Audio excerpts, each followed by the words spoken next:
now? Yes. Top 5 teams in the country are Ohio State still. They'll lose to Michigan. Okay, Utah. They're going to lose the game. I don't know. Utah, who'd I say? Baylor, TCU, same division. They're going to cancel each other out because they got to play each other, so one's going to lose. One of them will lose a game. LSU right now. They have to play Alabama. I don't really think they're going to lose to Alabama this year.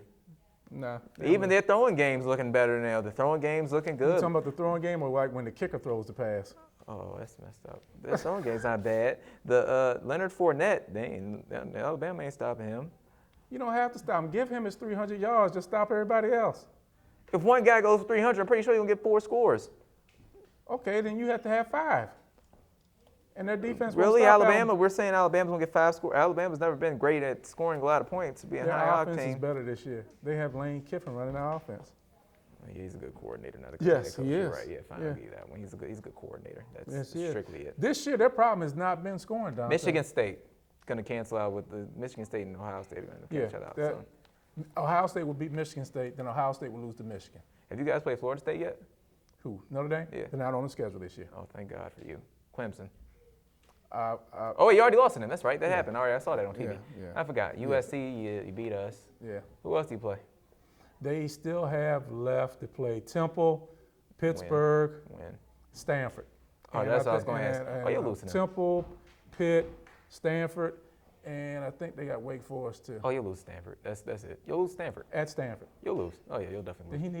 He needs to be terminated. Why? That still gives him 10 wins. He's only lost 1. The thing is, Dante, and I keep telling people this, at Notre Dame, whether people want to admit it or they don't want to admit it, that is a program that makes you relevant. So when you play Notre Dame, you get pumped up. Notre Dame playing in the NCAA college football playoffs brings ratings and money all over the place. It's a bonanza because everybody, either you love them or you hate them. And that's why they're so important. Too bad they won't sniff it anytime soon. Huh? Too bad they won't be sniffing that playoff anytime soon. Well, I have a problem with how they lost to Clemson. I told you that. Why are you going for 2-point conversions when it's still early in the game? You go for a 2-point conversion at the end of the game. If they had waited, they wouldn't have needed the 2-point conversion. If he gets his 2-point conversion, if it works, then it's like, oh man, he's brilliant. If it don't, then it's how it goes. You don't need to Pete do Carroll. that. You don't need to do it. They scored 3 touchdowns. They were losing 21-3. And then Clemson got 24 points. They scored 3 touchdowns, 21-3. It would have been a tie game. We would have gone to overtime if they hadn't gone for the 2-point conversion. But if he got in his 2-point conversions, I still would be saying the same thing. I still would be saying the same thing. You wouldn't like it anyway. You don't like his ingeniousness. That's not even a word. His ingenuity. What's ingenuity got to do with it when you go for a 2-point conversion? You don't get it. You didn't need to go for it. You should add a wrinkle every now and again. Try something new. You're right. He should try something new. Win more than 8 games in a season. He did. He won like 11 once. Yeah. Then y'all didn't hold y'all in the bargain. Y'all lost in the championship game. That's not just his fault. Y'all all lost. Y'all lost like 30 points. That means the whole team sucked. It means nobody came ready to play that day. But it should be every year you should be looking forward to playing for a national championship when you're Notre Dame. Every year. He ain't Alabama. Every year they should be looking for a national championship. He ain't Oregon. There is a history.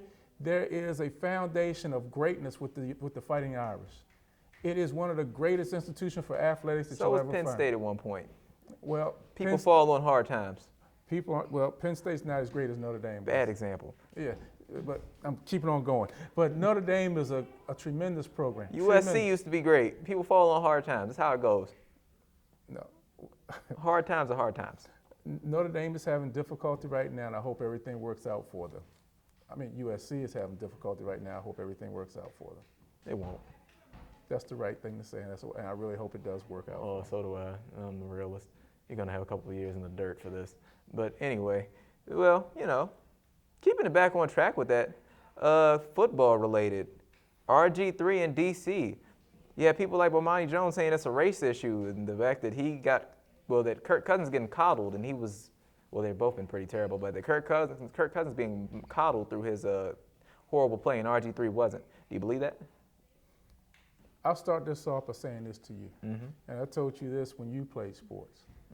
You treat everybody fairly, but you treat people differently. So, has Kirk Cousins been treated differently? Yes. But has, in my opinion, Griffin been treated unfairly? No. No.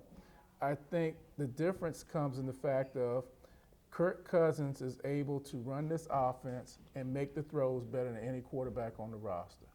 Robert Griffin is not a drop back pocket passer. As much as that's what he wants to be, he has been quoted as saying he wants to be the next Aaron Rodgers. That's a great person to try to live up to, but that's not who he is right now. Not at all. That's not who he is. That's why he's not on the field right now. Because if they were running the read option, Yes. if they were doing a read zone, whatever you call it, he is the best player on that roster to run that, without a doubt. And may even be a different situation with their record right now. But they are running a pro-style I don't even know offense about that. He's lost so much athleticism. with a drop-back situation. Cousins is the best. But Cousins' problem is, as well as the team gets weak in the third quarter. Cousins makes mistakes that really are difficult mistakes that really don't need to happen. Well, he makes dumb mistakes. Didn't Sometimes. want to say dumb, but Okay. Well, he makes terrible decisions sometimes where he just leaves your head scratching. But so did RG3. I don't think that race plays into as much people say, because at this point, with everything about RG3, it kind of becomes he brought a lot of the onus on himself to me, because at the end of the day, he was always the person that ended up sticking his foot in his mouth, or he was the guy that didn't want to run the offense that was specially designed for him. And when Shanahan runs this offense for RG3, you go 10-6, 11-5, win the division. First time in a long time. As much as he has against Shanahan's, do you know how much he has made the Shanahan's look like geniuses? They had to create an entire offense to go around this kid because he was not pro-ready to be a quarterback.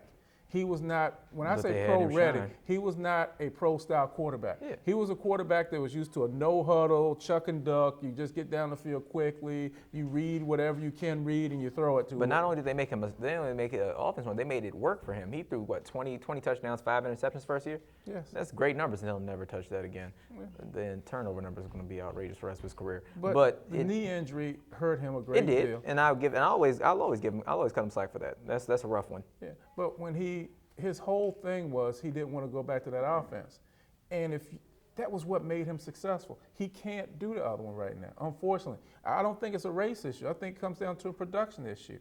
I think he's a D&D. He drops back, then he drops down because he gets sacked.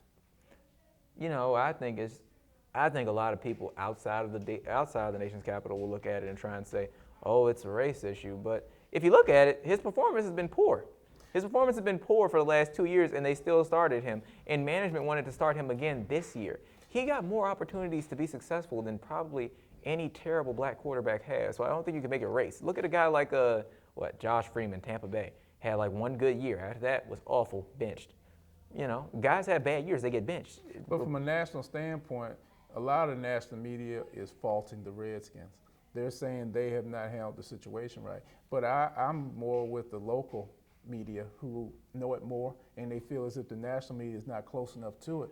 Griffin is just not the quarterback for this offense. And Griffin, hopefully maybe at the end of the year, I like how he is being professional, keeping his mouth closed.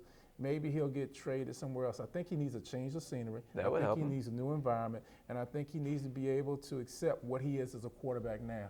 With that being said, I think he, somewhere like Philadelphia, somewhere like Kansas City, somewhere like San Francisco, somewhere.